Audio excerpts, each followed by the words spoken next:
Hello students, in this video I am going to discuss about the basic concepts of the light. We know that light is a form of energy that causes the sensation of sight. Light has closest relationship with electricity and magnetism, so it is known as electromagnetic wave. A light is a stream of photons and each photon has energy that is equivalent to h nu. So a charge oscillating harmonically is a source of electromagnetic wave. Maxwell theory also tells that accelerated charges produces electromagnetic wave. So light is a stream of photon and photon is a stable neutral particle with rest mass 0 and a spin quantum number s is equal to 1. Each photon has energy E is equal to h nu, where h is Planck constant and its value is equal to 6.63 into 10 to the power minus 34 joule second, or nu is frequency of light. It can also be expressed as E is equal to hc by lambda. Here nu is equal to c by lambda, where c is a speed of light in vacuum, or it is equal to 3 into 10 to the power 8 meter per second. Lambda is equal to wavelength of light. Therefore, energy associated per photon E is equal to h nu or equal to hc by lambda. If photon is considered to be a particle of mass m, the energy associated with it is given by E is equal to mc square. That is according to Einstein's mass energy relation. Therefore, h nu is equal to mc square or m is equal to h nu by c square.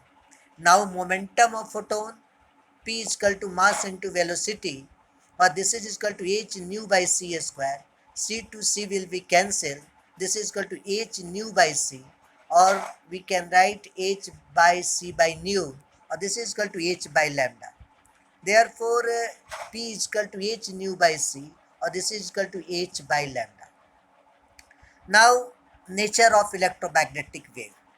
The variation of electric field and magnetic field are mutually perpendicular to each other, as well as direction of propagations of the wave. So electromagnetic wave is a transverse in nature. Consider a plane in which electric and magnetic field varying along YZ axis and electromagnetic wave is traveling along X axis.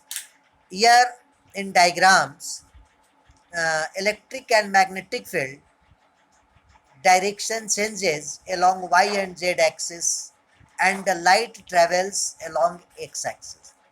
So electric and magnetic field are mutually perpendicular to each other and its direction changes continuously, and they are mutually perpendicular to each other and the directions of propagations of the light.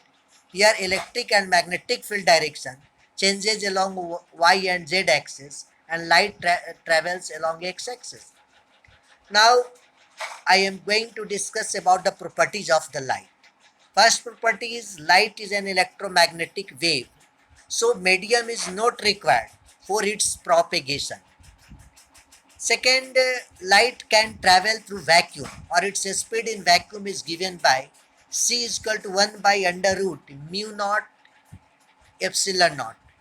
This is equal to 3 into 10 to the power 8 meter per second, where mu naught is the permeability of free space and its value is equal to 4 pi into 10 to the power minus 7 Weber per ampere meter. Or epsilon naught is the permittivity of free space. Its value is 8.854 into 10 to the power minus 12 Coulomb square per Newton meter square. Third property is light behaves as both particles and wave. Newton gave corpuscular theory of light and Huygens gave wave theory of the light. So light has dual nature, particles and wave both.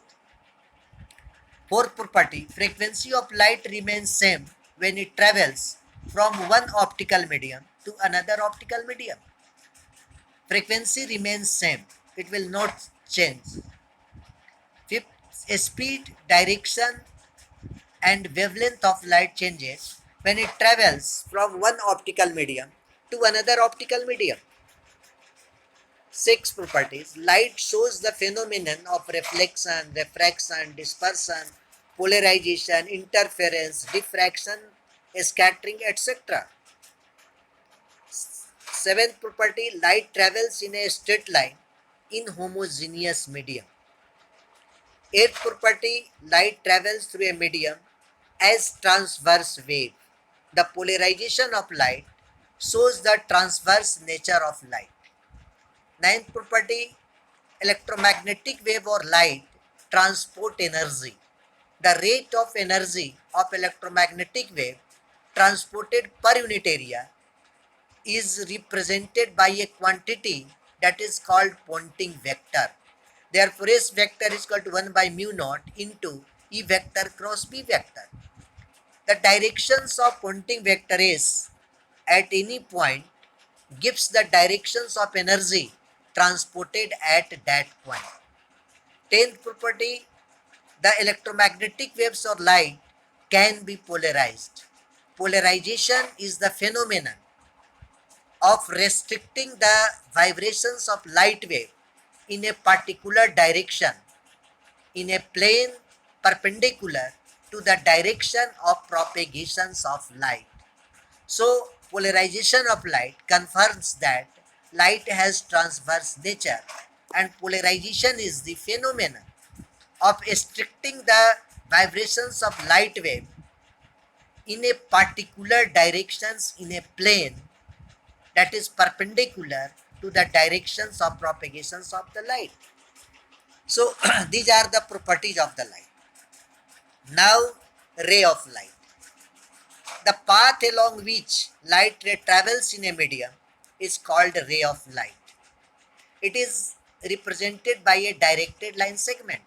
So the path along light ray travels in a medium that is called a ray of light. It is represented by a directed line segment. Now, beam of light. A bundle of rays of light is called a beam of light. There are three types of beam of light: convergent beam, divergent beam and parallel beam. In convergent beam, light rays coming from different sources converges to a point, so it is called convergent beam. In divergent beam, from the same source of light, light ray diverges in different directions, so it is known as divergent beam. And third, light rays coming parallel to each other, so it is known as the parallel beam. So convergent, divergent and parallel beam here. Now I am going to discuss about the reflection of the light. So the phenomenon of bouncing back of light rays in the same medium when it falls on opaque surface. So the phenomenon of bouncing back of light ray in the same medium when it falls on opaque surface is called a reflection of the light.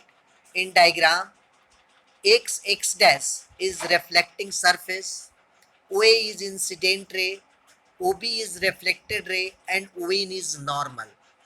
So incident ray, incident at an angle I and reflected at angle R. Here angle I and R both are same. So the angle made by incident ray with the normal, that is called the angle of incidence, and the angle made by reflected ray with the normal, that is called the angle of reflection. So here angle AON, that is I, is angle of incidence, and BON, that is R, that is called the angle of reflection. Now glancing angle. Glancing angle means the angle made by incident ray or reflected ray with the reflecting surface. So glancing angle is the angle made by incident ray or reflected ray with the reflecting surface. Here XOA, X dash OA and XOB, that is theta, is the glancing angle. So angle of incidence OA makes angle theta with the reflecting surface, and reflected ray also makes angle theta with the reflecting surface. So here glancing angle is the angle made by incident ray or reflected ray with the reflecting surface.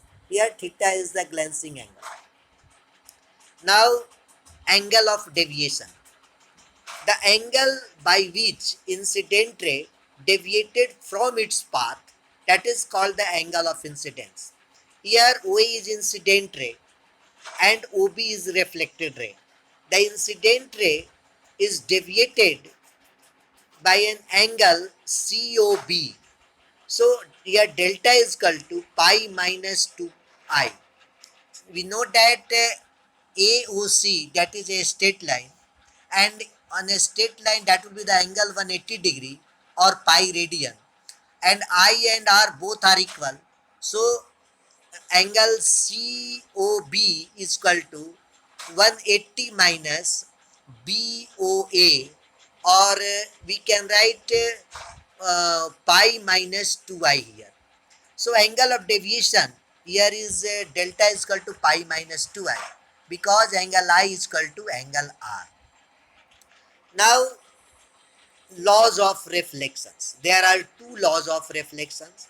First, the incident ray, the reflected ray, and the normal at the point of incidence lies in the same plane. And second, the angle of incidence is equal to the angle of reflection.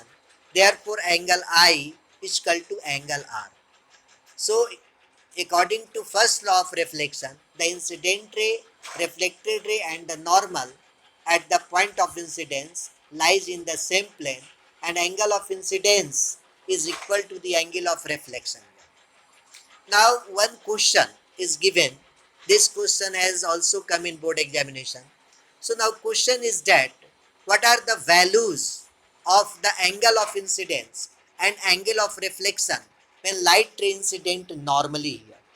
So the light ray incident normally or at 90 degree on the reflecting surface, so it will retrace or returns back on the same path.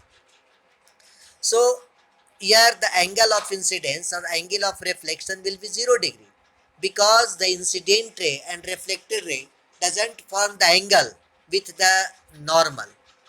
So I and R both are 0. Now I am going to discuss about the basic concept of the regular or irregular reflections also. So the reflections on a smooth surface in which the parallel incident beam reflects parallel to each other are called the regular reflections. So the reflections on a smooth surface in which the parallel incident beam reflects parallel to each other is called regular reflections. In this case, angle of incidence will be equal to the angle of reflections at all points. So it obeys laws of reflections also. The regular reflections produces a glazing on our eye, so it is not good for our eye. Second thing is irregular reflections. The reflections on rough surfaces in which the parallel incident beam doesn't reflect parallel to each other, but it also obeys laws of reflections. It doesn't produces glare on the eye, and it is good for our eye, or it helps us to see the objects around us. So irregular reflection help us to see the objects around us. Now I am going to discuss about the image. So a well view of an illuminated object in a mirror or through a lens is known as the image. So image of an object is a well view in a mirror or through a lens. So we can say that a well view of an illuminated object in a mirror or through a lens is known as the image. Or in other way we can also define image. So when a number of rays is starting from a point source and after reflection or refraction meet at a point, meet at another point. So the second image is called the image of the first point. In diagrams, here O is the point source object and two rays, one incident normally on the mirror or other incident obliquely. And after reflection, it will reflect at the same angles. Now extend it both in the backward directions or they will meet at point I. So here I is the image of the point object O. So when a number of rays is starting from a point source and after reflection or refraction meet at another point, the second point is called the image of the first point. Now there are two types of the image. First real image and second is the virtual image. So we will differentiate between real and virtual image. Real image, first this image is formed when light rays coming from an object actually meet at a point after reflection or refraction. And the image which is formed when light rays coming from an object appears to meet at a point after reflection or refractions is called virtual image. So real image is formed when light rays coming from an object actually meet at a point after reflection or refraction, but virtual image is formed when light rays coming from an object appears to meet at a point after reflection or refractions. Second, real image can be obtained on the screen, but virtual image cannot be obtained on the screen. Real image is always inverted and virtual image is always erect. Fourth point, the real image is formed by a concave mirror and convex lens, and virtual image is formed by a plane mirror, convex mirror, concave lens. It is also formed by a concave mirror when object is placed between F and P, and convex lens when object is placed between F and O. So when object is placed between F and P, in case of concave mirror, then virtual image is formed, and when object is placed between F and O, in case of convex lens, the virtual image is also formed. So these are the differences of the real image and virtual image. Thank you. More we will discuss in the next video lecture. Thank you.